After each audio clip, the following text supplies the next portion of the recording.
Good morning friends. GST platform के YouTube channel में आप सभी का स्वागत है। जी हाँ फ्रेंड्स, जीएसटी के अंदर इनवॉइसिंग को लेकर के एक इम्पॉर्टेंट अपडेट जो है वो कल एज एडवाइजरी जीएसटी पोर्टल ने इशू किया है, जिसके बाद काफ़ी सारी कंफ्यूजन जो है वो ये आ रही है कि कौन से इनवॉइसेस के ऊपर ये जो नया टाइम लिमिट है ये लग जाएगा। और ये जो 100 CR की टाइम लिमिट है, जो 100 CR के ऊपर ये टाइम लिमिट लगाई गई थी, उस 100 CR की कैपिंग को जब हटा दिया गया है तो इसका इम्पैक्ट अब आपके ऊपर कौन से इनवॉइसेस पे पड़ेगा। क्या अगर आप सप्लायर ऑफ गुड्स हैं तो उस पे लगेगा, या आप सप्लायर ऑफ सर्विसेज हैं तो उस पे भी लगेगा। तो सारी चीजों को प्रैक्टिकल एग्जाम्पल के साथ आज के इस सेशन में हम लोग डिस्कस करने वाले हैं।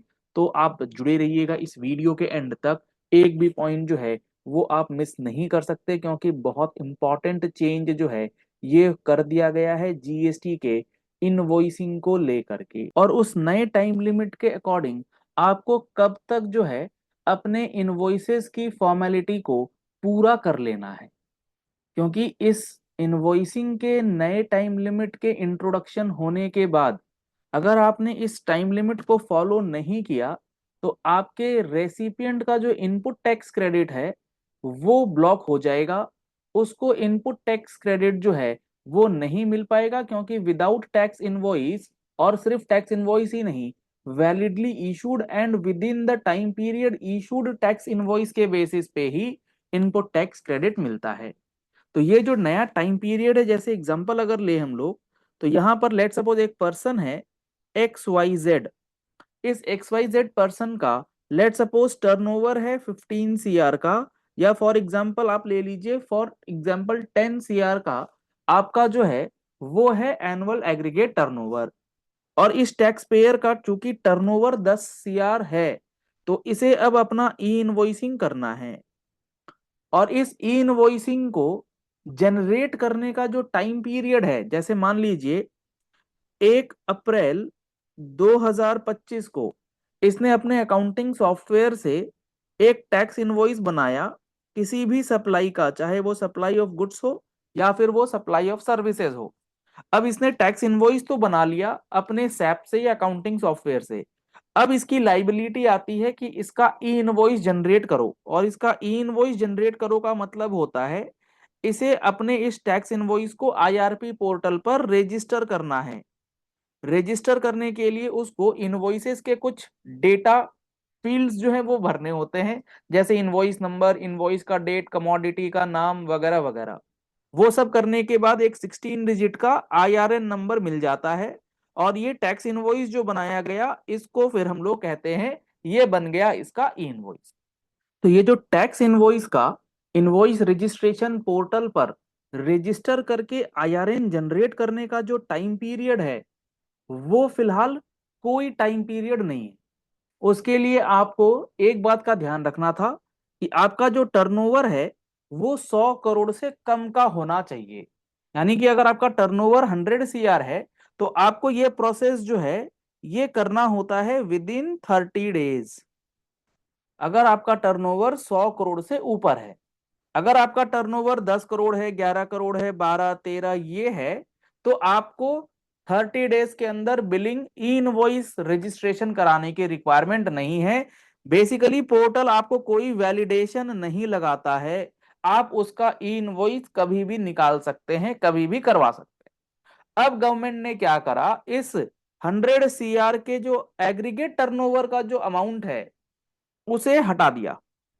अब गवर्नमेंट ने ये बोला है, पोर्टल ने ये कहा है कि अगर आपका टर्नओवर 10 CR तक है तो आपको ई इनवॉइस निकालने का कोई टाइम नहीं रखना है। यानी कि आप जब मर्जी उसका आईआरपी पोर्टल पर रजिस्ट्रेशन करा सकते हैं अगर आपका टर्नओवर अप टू 10 करोड़ है।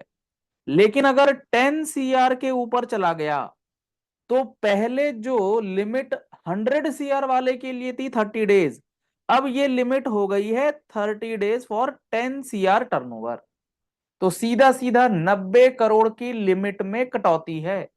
90 करोड़ का आपका अमाउंट जो है टर्नओवर का कम हो गया, तो आपको अब ई इनवॉइस जो है वो मैंडेटरी हो जाएगा, विद इन 30 डेज आपको करना पड़ेगा। और अगर आप नहीं करेंगे तो होगा क्या, उस केस में आपका वो ब्लॉक हो जाएगा और उस टैक्स इनवॉइस का आप आईआरएन जो है वो जनरेट नहीं कर पाएंगे, पोर्टल आपको अलाउ नहीं करेगा। और अगर आपने वो इनवॉइस आईआरपी पे रजिस्टर नहीं किया तो उसे फिर वैलिड माना नहीं जाएगा, सामने वाले को आईटीसी नहीं मिलेगा, आपके ऊपर पेनल्टी लग सकती है for non issuance of invoices वगैरह वगैरह। तो यहां पर आपका जो ये एडवाइजरी आया है ये अप्रैल 2025 से इंप्लीमेंट होने जा रहा है। और इस अप्रैल 25 के इम्प्लीमेंटेशन से पहले आपको इतना समय इसलिए दिया गया है ताकि आपकी जितनी भी पेंडिंग इनवॉइसेज हैं और अगर आपके ऊपर इनवॉइस एप्लीकेबल है तो आप उन सब का आईआरएन जो है वो टाइम पे जनरेट कर लीजिए। उस टाइम जो नया पीरियड आने वाला है उसके अंदर अंदर जनरेट करके पेंडेंसी को खत्म कर लीजिए। अब आती है दूसरी बात कि ये सप्लायर ऑफ गुड्स के ऊपर लागू होगा या सप्लायर ऑफ सर्विसेज पे लागू होगा। तो ये सप्लायर ऑफ गुड्स और सप्लायर ऑफ सर्विसेज दोनों पे ही एप्लीकेबल है।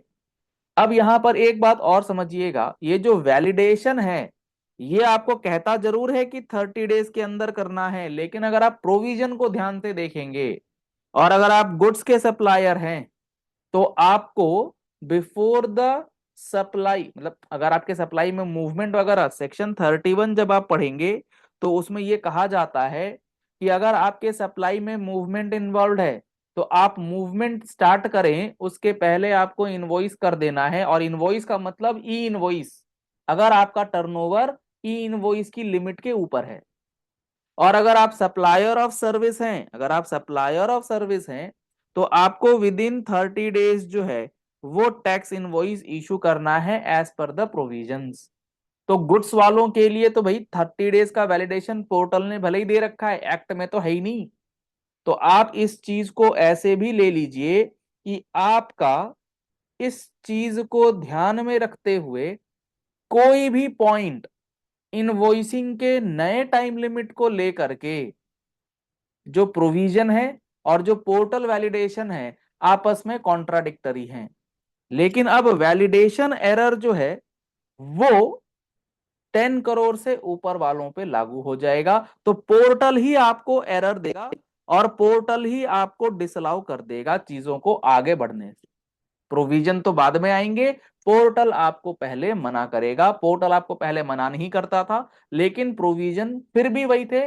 गुड्स के केस में इमीडिएट बनाइए, सर्विसेज के केस में 30 डेज का टाइम पीरियड तो था ही था। चलिए इस वीडियो को यही एंड करते हैं। आशा करते हैं आपको ये चीजें अच्छे समझ में आ गई होंगी। अगर आपको इसी तरीके की प्रैक्टिकल और एनालिटिकल वीडियोस रेगुलर बेसिस पे देखनी है तो आप हमारे चैनल जीएसटी प्लेटफॉर्म के साथ जुड़े रहिए। हमारे चैनल को फॉलो कर लीजिए, सब्सक्राइब कर लीजिए, नोटिफिकेशन बेल दबा लीजिएगा ताकि कोई भी वीडियो जो है आपसे मिस ना हो।